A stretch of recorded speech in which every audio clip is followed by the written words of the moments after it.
Well, a community in Beacon Falls is left in disbelief this afternoon after police say a husband confessed to killing his wife. And that husband was in court earlier today. Fox 61's Victoria Anderson walks us through why the judge increased his bond. Now investigating what's being called an untimely death in Beacon Falls. That's right. The investigation centered around a mobile home park on 2nd Street. On the morning of May 5th, 2026, something very unusual happened in the small town of Beacon Falls, Connecticut. A man named Adam Drozdowski, 44 years old, picked up his phone and called 911. He was not calling to report a robbery. He was not calling because someone broke into his house. He called police to tell them that he had killed his own wife.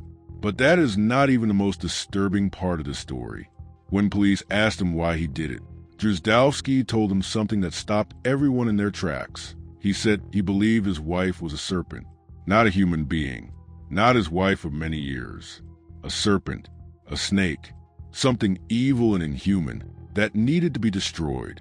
This is a story of what happened in that mobile home in Beacon Falls, Connecticut, and the questions it leaves behind that no one can easily answer. The phone call, it was a Tuesday morning.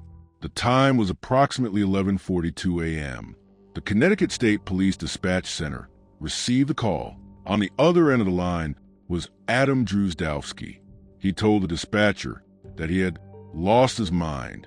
He told them he had killed his wife. He said he believed she was a serpent. He also told police something else that made this case even harder to process. He said the attack had not happened that morning. It had happened around midnight, roughly 12 hours before he made the call. That means Drozdowski had been inside that home, alone with the body of his wife, for nearly half a day before he picked up the phone. What was he doing during those 12 hours? What was going through his mind? Was he scared? Was he confused? Was he still trapped inside? Whatever delusion had pushed him to do what he did? These are questions that investigators, psychiatrists, and eventually a court will have to try to answer. But on that Tuesday morning, the only thing the dispatcher knew was that a man had just confessed to killing his wife and was waiting for police to come. Police arrived at the scene. Troopers from the Connecticut State Police responded to call and arrived at the mobile home park off Route 8 at 3 2nd Street in Beacon Falls. They got there just before noon. When they walked inside, they found a woman, Drozdowski's wife, lying on the floor unresponsive. She had severe head trauma. It was immediately clear that something terrible had been done to her. At 12:02 p.m., a Waterbury emergency room doctor named Dr. Reich, along with 2 EMTs, Hotchkiss and Camo, arrived at the scene and officially pronounced her dead. She had been struck in the head with a blunt object. That is what the investigation found. Something heavy, something that Drozdowski had used sometime around midnight to attack his wife while she was in their home, the home where they had lived together for about 10 years. State police put up crime tape around the mobile home. Officers from both the Connecticut State Police and the Beacon Falls Police Department remained on the scene for approximately 6 hours. The neighborhood, a quiet mobile home park where people had known each other for years, was suddenly a crime scene. Who is Adam Drozdowski? Adam Drozdowski was 44 years old. He and his wife had lived in this mobile home park for about 10 years.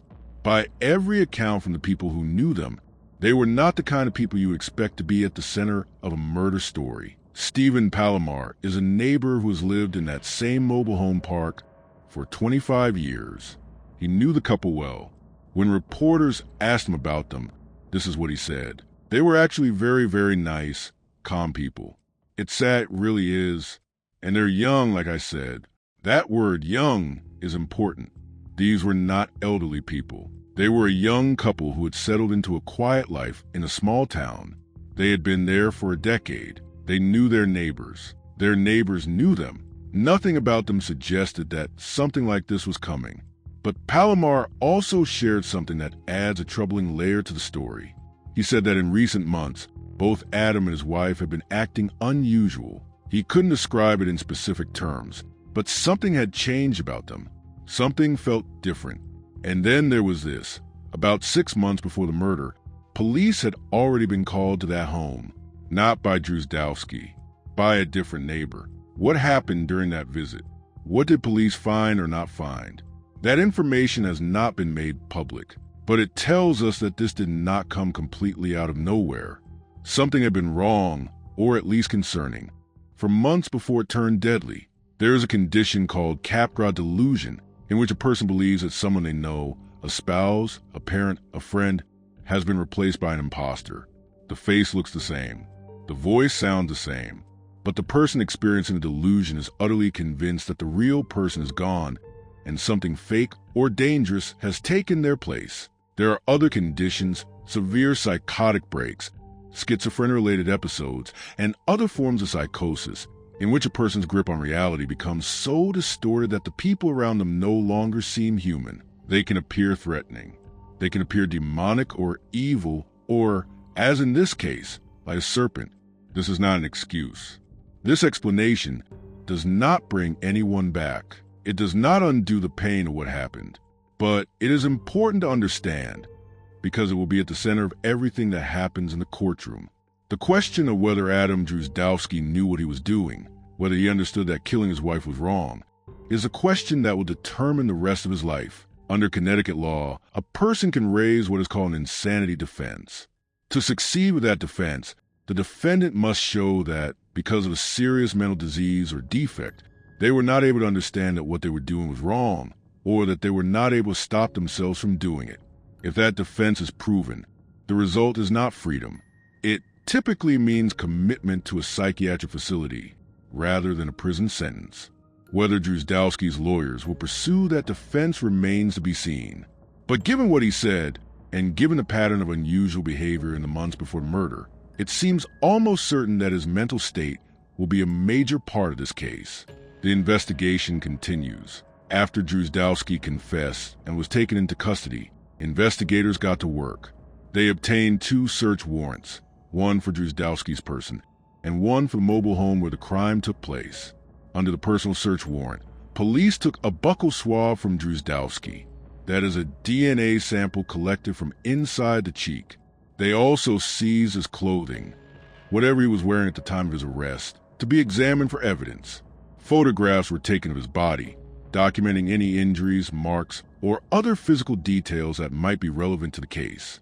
Courts are not hospitals. Prisons are not treatment centers. And yet the criminal justice system is often the only institution that ends up handling the most severe cases of untreated mental illness.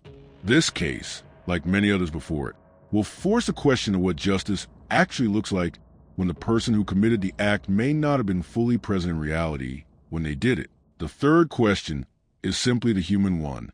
How does a community grieve something like this? How do neighbors who shared a fence with this couple for 10 years make sense of what happened? How do they hold both things at once? The Adam Drozdowski who was very, very nice and calm, and the Adam Drozdowski who killed his wife at midnight and sat with her body until noon. That is the question that does not have an answer in a courtroom. That is the question that Beacon Falls will have to sit with long after the verdict comes in. Closing. The case of Adam Drozdowski of Beacon Falls. Connecticut is not yet over. It is just beginning. There will be hearings.